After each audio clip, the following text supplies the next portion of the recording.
বিসমিল্লাহির রহমানির রহিম। আসসালামু আলাইকুম ওয়া রাহমাতুল্লাহি ওয়া বারাকাতুহু।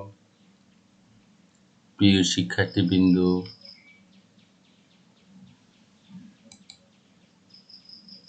তোমরা কেমন আছো?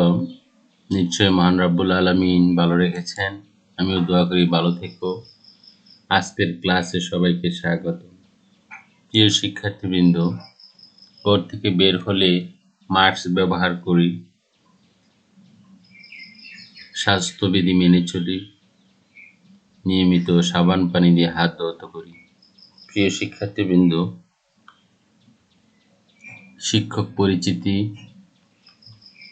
মোহাম্মদ রুকনউদ্দিন, প্রভাষক, ইসলামের ইতিহাস ও সংস্কৃতি বিভাগ, হাফসা মজুমদার মহিলা ডিগ্রি কলেজ, জকিগঞ্জ, সিলেট। প্রিয় শিক্ষার্থীবৃন্দ,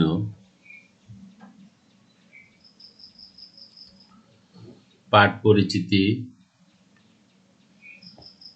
ইসলামের ইতিহাস ও সংস্কৃতি, চতুর্থ পত্র, শ্রেণী ডিগ্রি দ্বিতীয় বর্ষ, বিষয় বাংলাদেশ ভারতীয় মুসলমানদের ইতিহাস 1526 থেকে 1858 খ্রিস্টাব্দ পর্যন্ত, অধ্যায় 12তম, পাঠ শিরোনাম সিপাহী বিদ্রোহ বা স্বাধীনতা যুদ্ধ। প্রিয় শিক্ষার্থীবৃন্দ, লক্ষ্য করি নিচের স্থির চিত্রের সাথে পরিচয় হয়। আমরা কিসের ছবি দেখতে পাচ্ছি? 1857 সালের সিপাহী বিদ্রোহের জনতার ছবি। প্রিয় শিক্ষার্থীবৃন্দ, এটা কিসের ম্যাপ? সিপাহী বিদ্রোহ যেখানে সংগঠিত হয়েছিল, যে রাষ্ট্রে সংগঠিত হয়েছিল সেই রাষ্ট্রগুলোর ম্যাপ। প্রিয় শিক্ষার্থীবৃন্দ, সিপাহী বিদ্রোহের পর লৌহন এল সেকুন্দ্রা বাগ 1858 সালে ফেলিস বিয়াতু নামক ইতালীয়র তোলা ছবি। প্রিয় শিক্ষার্থীবৃন্দ, চিত্রকর্ম: যুদ্ধক্ষেত্র, মহাবিদ্রোহ, রক্তাক্ত ইতিহাস। যে মহাবিদ্রোহ শুরু হয়েছিল সেই রক্তাক্ত ইতিহাসের একটি স্থির চিত্র। প্রিয় শিক্ষার্থীবৃন্দ, আজকের পাঠ সিপাহী বিদ্রোহ 1857। শিক্ষণ ফল: এই পাঠ শেষে শিক্ষার্থীরা যা শিখবে: সিপাহী বিদ্রোহ কি বোঝায় বলতে পারবে, সিপাহী বিদ্রোহের কারণ বলতে পারবে, সিপাহী বিদ্রোহের ফলাফল ব্যাখ্যা করতে পারবে, সিপাহী বিদ্রোহের ব্যর্থতার কারণ বলতে পারবে। প্রিয় শিক্ষার্থীবৃন্দ, ভিডিও লক্ষ্য করছি সেটা সময় সাপেক্ষ ব্যাপার। আমরা ইনশাল্লাহ নিয়মিত ক্লাস শুরু হলে সেখানে আমরা দেখব।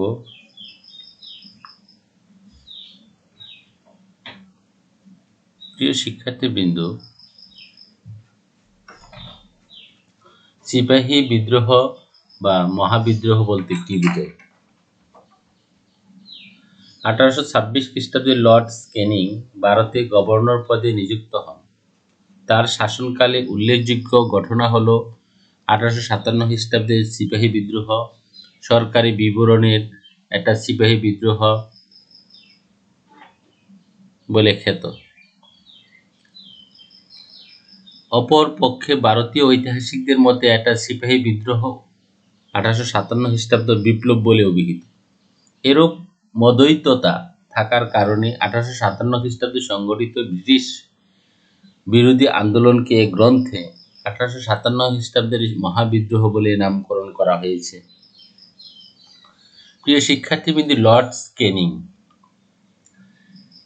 ক্যানিং লর্ড 1812 থেকে 1862 খ্রিস্টাব্দ, 1856 থেকে 1862 খ্রিস্টাব্দ পর্যন্ত ভারতের শেষ গভর্নর জেনারেল।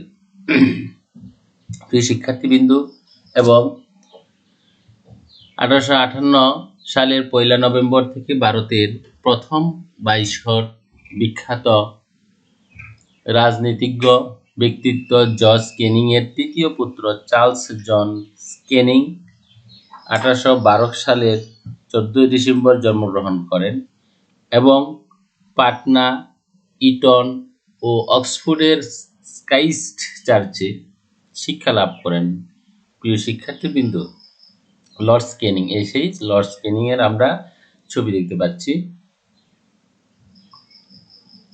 প্রিয় শিক্ষার্থীবৃন্দ, তার প্রশাসনের সময় সবচেয়ে গুরুত্বপূর্ণ ঘটনা হলো 1857 সালের সিপাহী বিপ্লব এর শুরু।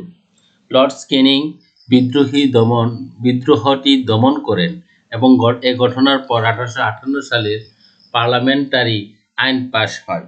রানী প্রকাশ্য ঘোষণার দ্বারা ইস্ট ইন্ডিয়া কোম্পানি এর শাসনের অবসান ঘটিয়ে ভারতের শাসনভার নিজ হাতে গ্রহণ করেন। প্রিয় শিক্ষার্থীবৃন্দ, 1857 সালের যুদ্ধের সময়কার গুরুবার ও কঠিন দায়িত্ব পালন করতে গিয়ে ক্লান্ত ক্যানিং অবসর গ্রহণ করেন। 1862 সালে 18 মার্চ ভগ্নস্বাস্থ্য ভারত ত্যাগ করেন, কিন্তু তিনি অবসর গ্রহণ করার পূর্বে ভারতে তার কর্তব্য পালনের স্বীকৃতি স্বরূপ 1859 সালে তাকে আর্লস মর্যাদায় উন্নীত করা হয়। ইংল্যান্ডের অল্প কয়েক মাস পরে 1862 সালের 17 জন তিনি পরলোক গমন করেন এবং ওয়েস্ট মিনিস্টার এবিতে তাকে সমাহিত করা হয়। প্রিয় শিক্ষার্থীবৃন্দ, সিপাহী বিদ্রোহের প্রথম শহীদ। সিপাহী বিদ্রোহের হুতা বীর যোদ্ধা শহীদ মঙ্গল পাণ্ডে, জন্ম 19 জুলাই 1827 খ্রিস্টাব্দ, মৃত্যু 8 এপ্রিল 1857 খ্রিস্টাব্দ। 1857 সালের 29 মার্চ রোববার অপরাহ্ন বারাকপুরের সৈনিক নিবাস অত্যাচারী ইংরেজ শাসকের বিরুদ্ধে বিদ্রোহ করে সিপাহী বিদ্রোহ এর শুরু করেছিলেন এই বীর যোদ্ধা। 8 এপ্রিল সকাল অসুস্থ মুমূর্ষু সৈনিক মঙ্গল পাণ্ডেকে ব্যারাকপুরের সমস্ত সৈনিকদের সামনে ফাঁসির কাস্টে ঝুলিয়ে দণ্ডাদেশ কার্যকর করে ইংরেজ সরকার। প্রিয় শিক্ষার্থীবৃন্দ,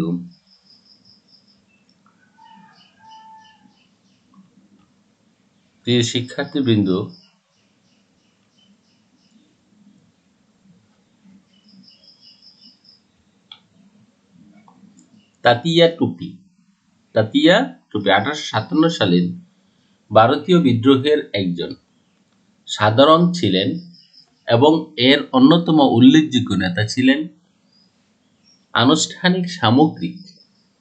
আনুষ্ঠানিক সামরিক প্রশিক্ষণের অভাব সত্ত্বেও তান্তিয়া টুপুকে সর্বকালের সেরা এবং কার্যকর বিদ্রোহী জেনারেল হিসেবে বিবেচনা করা হয়। প্রিয় শিক্ষার্থীবৃন্দ, মৃত্যুর ঠিক আগে 1859 সালের এপ্রিলে সিপ্রিতে তেতা টুপে পেন্সিল যুদ্ধ পেন্সিল তৈরি করেছিলেন। প্রিয় শিক্ষার্থীবৃন্দ,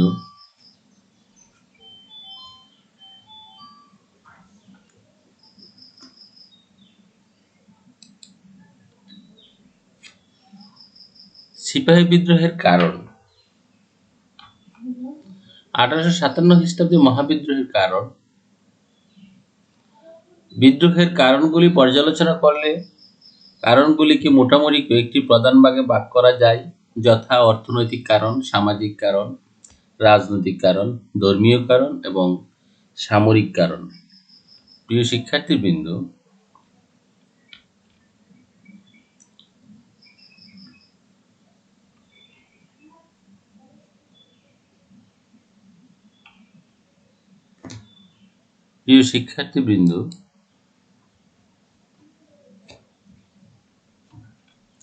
রাজনৈতিক কারণ। শুরু থেকে শেষ পর্যন্ত সাম্রাজ্যবাদী শাসকবর্গ যেভাবে একের পর এক দেশীয় রাজ্যগুলি গ্রাস করতে থাকে এবং রাজবংশের উচ্ছেদ করতে থাকে, তাতে দেশীয় রাজন্যবর্গ এবং তাদের কর্মচারীরা ক্ষিপ্ত হয়ে ওঠেন। দু-চারজন বাদে ওয়ারেন হেস্টিং থেকে লর্ড ডালহৌসি পর্যন্ত সকলেই সমস্ত প্রকার রীতি-নীতি, মূল্যবোধ বিসর্জন দিয়ে ভারতীয় রাজ্যগুলির অধিকার করেন। লর্ড ডালহৌসি সত্য বিলোপ নীতির প্রয়োগের ফলে বহু রাজবংশের উচ্ছেদ হয়। মুঘল বাদশাহের অপসারণ মুসলিমদের মনে দারুণ আঘাত হানে। পেশোয়ার নানা সাহেবের বৃত্তি বন্ধ করে ইংরেজগণ মারাঠাদের উত্তেজিত করে তোলেন। ফলে ব্রিটিশ বিরোধী অভ্যুত্থান ক্ষমতাচ্যুত রাজন্যবর্গের সঙ্গে এইসব অসন্তুষ্ট মানুষ হাত মেলালে বিদ্রোহ তীব্র আকার ধারণ করেন। প্রিয় শিক্ষার্থীবৃন্দ,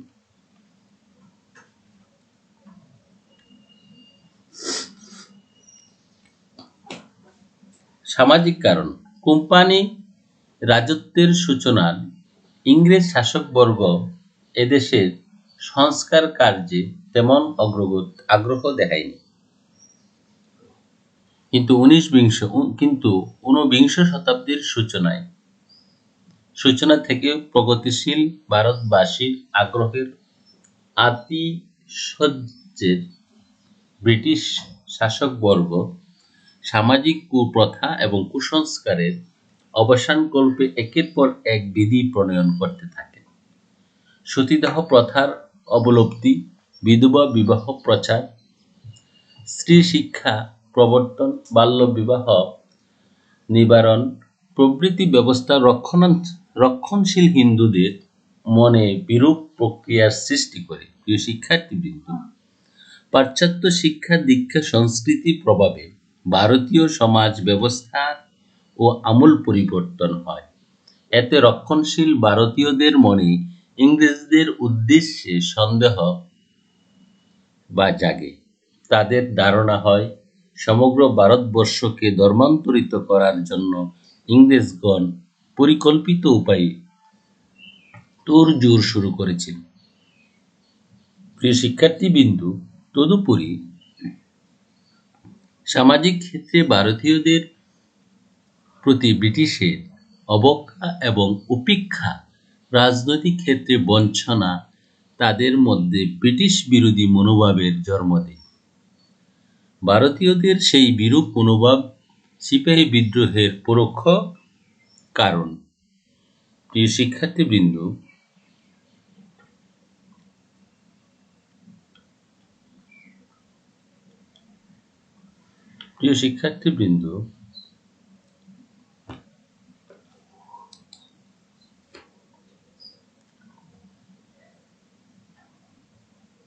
আমরা এতক্ষণ কি পড়লাম? রাজনৈতিক কারণ, সামাজিক কারণ। এখন দেখব আমরা অর্থনৈতিক কারণ।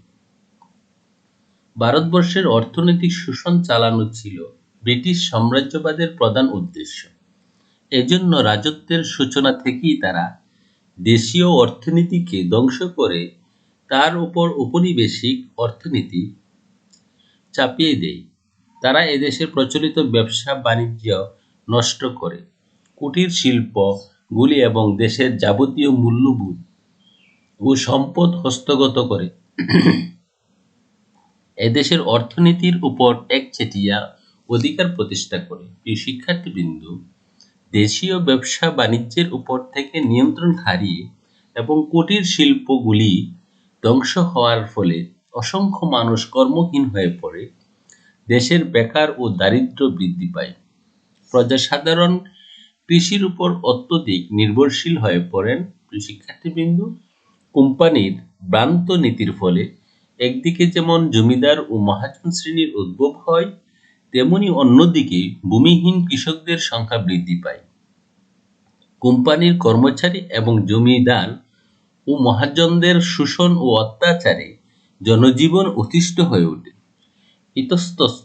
ইতস্ত সংগঠিত প্রজা বিদ্রোহ বা কৃষক বিদ্রোহের মাধ্যমে তাদের পঞ্জীভূত ক্ষোভের প্রকাশ ঘটায়। ক্ষোভের প্রকাশ ঘটার পর সিপাহী বিদ্রোহের মধ্য দিয়ে তার সর্বাত্মক প্রকাশ ঘটে। প্রিয় শিক্ষার্থীবৃন্দ, তাহলে আমরা এতক্ষণ কি পড়লাম? আমরা সিপাহী বিদ্রোহের রাজনৈতিক কারণ, সামাজিক কারণ, অর্থনৈতিক কারণ এগুলি আমরা বিস্তারিত পড়লাম। এখন আমরা দেখব সিপাহী বিদ্রোহের ধর্মীয় কারণ। ভারতের খ্রিস্টান মিশনারিদের কার্যকলাপ সামগ্রিকভাবে রক্ষণশীল ভারতীয়দের মনে ব্রিটিশ বিরোধী মনোভাবের জন্ম দেয়। তাদের প্রগতিবাদ কার্যকলাপ মানুষের ধর্মবিশ্বাসের প্রচণ্ড আঘাত হানে। মুসলিমগণ যারা দীর্ঘকাল রাজ্য শাসনের দায়িত্বে ছিলেন, তারা অপসারিত হওয়ার ধর্মপ্রাণ মুসলিম সম্প্রদায় ও ব্রিটিশের প্রতি চাপা অসন্তোষ পোষণ করতে থাকেন। তাদের ক্ষমতাচ্যুতি এবং দুরবস্থার জন্য তারা ব্রিটিশকে দায়ী করেন। প্রিয় শিক্ষার্থীবৃন্দ, তাদের মধ্যেও বিদ্রোহের আগুন ধূমায়িত হয়। ওহাবি আন্দোলনের মাধ্যমে সেই বিদ্রোহ প্রজ্বলিত হয়ে উঠেছিল।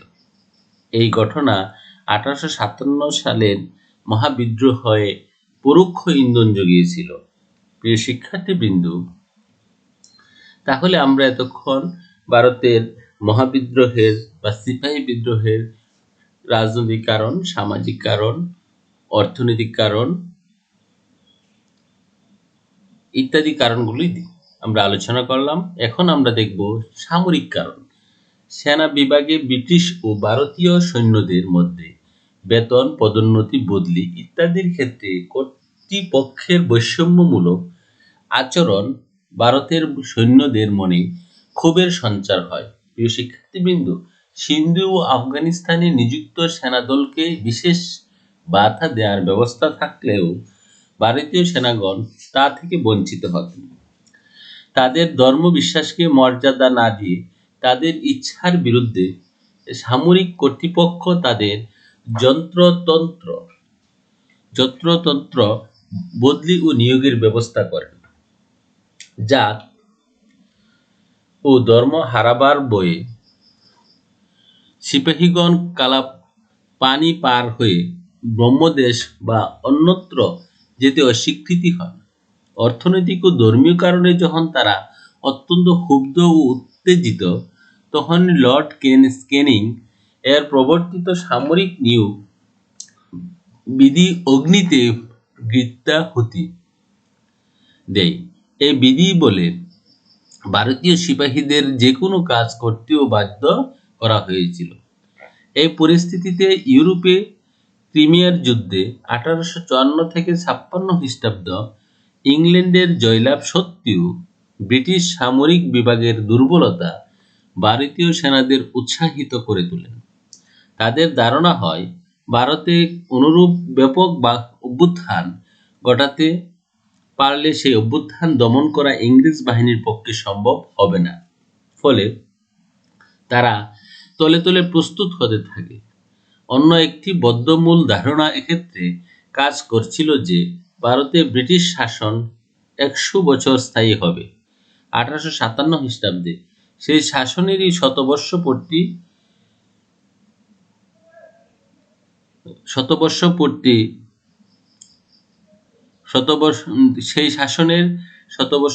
উদযাপিত হবে। অতএব সেই সুযোগ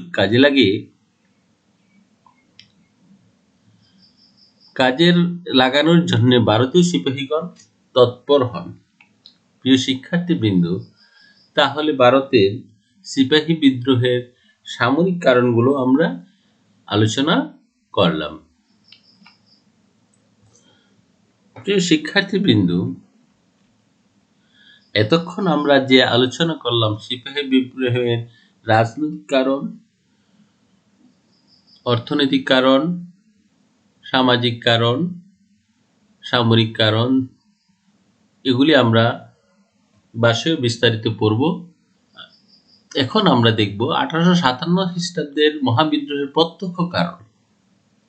1857 খ্রিস্টাব্দের বহু আগ থেকে বিভিন্ন রাজনৈতিক, অর্থনৈতিক, সামাজিক, ধর্মীয় ও সামরিক কারণে বিদ্রোহে সিপাহীদের ক্ষোভ যখন ক্রমশ পুঞ্জীভূত হচ্ছিল, ঠিক সেই সময় এনফিল্ড রাইফেল নামে এক নতুন ধরনের রাইফেলের প্রবর্তন তাদের ক্ষোভের আগুন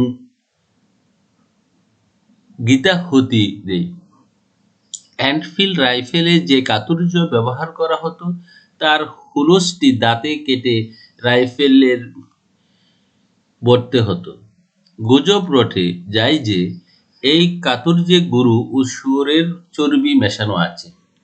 ধর্মচ্যুত হওয়া আশঙ্কায় কোম্পানির সেনাবাহিনীর হিন্দু ও মুসলমান সিপাহীরা ক্ষুব্ধ হয়ে ওঠে এবং এই টুটা ব্যবহার করতে অস্বীকার করে। এনফিল্ড রাইফেলের প্রবর্তন সিপাহী বিদ্রোহের প্রত্যক্ষ কারণ হলেও একে প্রধান কারণ বলা যায় না, কারণ চর্বি মাখান টুটাই যদি এই বিদ্রোহের প্রধান কারণ হতো তাহলে টুটা ব্যবহার নিষিদ্ধ করে সরকার নির্দেশ জারি করার পরই এই বিদ্রোহ অবসান করত। প্রিয় শিক্ষার্থীবৃন্দ, এনফিল্ড রাইফেলের প্রবর্তন সম্পর্কে জনৈক ঐতিহাসিকদের মত হলো সিপাহী বিদ্রোহের চোখের সামনে টুটাগুলো নষ্ট করে ফেলা হলেও সিপাহী বিদ্রোহ অবশ্যই ঘটত, কারণ এই বিদ্রোহের মূলে ছিল ব্রিটিশ প্রশাসনের বিরুদ্ধে ভারতীয় জনগণ তথা সিপাহীদের তীব্র অসন্তোষ। প্রিয় শিক্ষার্থীবৃন্দ, সিপাহী বিদ্রোহের ব্যর্থতার কারণ।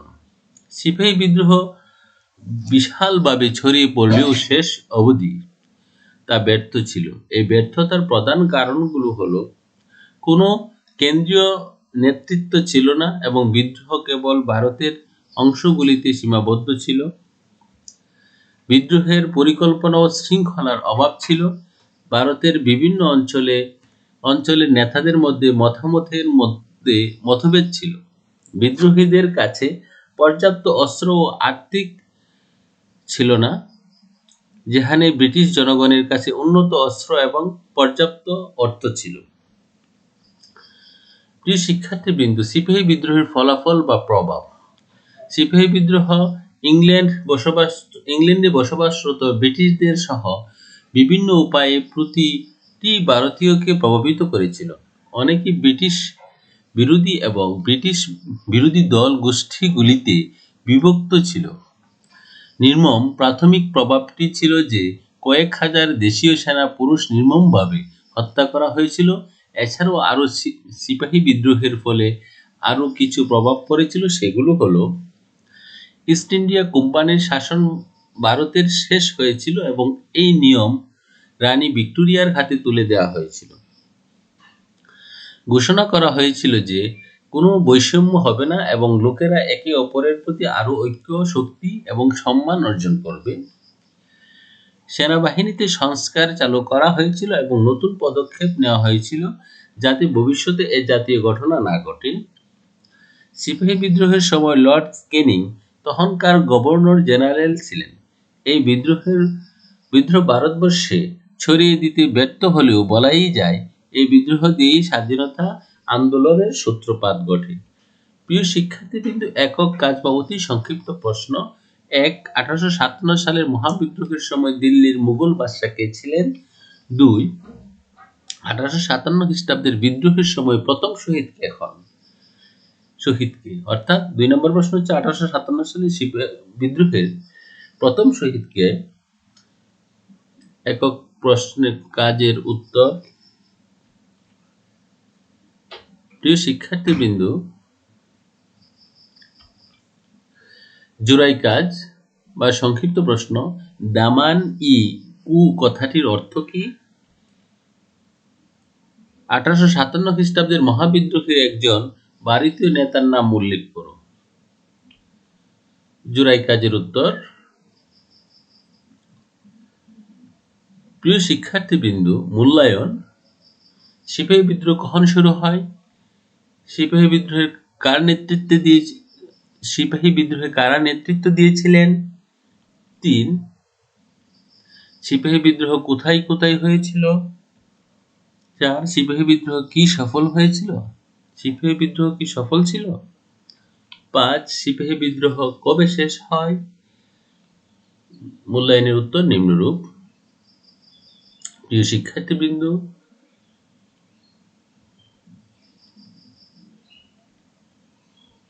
বাড়ির কাজ বা রচনামূলক প্রশ্ন 1857 খ্রিস্টাব্দের সিপাহী বিদ্রোহের কারণ ও ফলাফল বর্ণনা করো। আল্লাহ হাফেজ। পরবর্তীতে দেখা হবে অন্য কোনো সময় অন্য ক্লাসে। সবাই ভালো থাকবে, স্বাস্থ্যবিধি মেনে চলবে, নিয়মিত সাবান পানি দিয়ে হাত ধুতে করবে।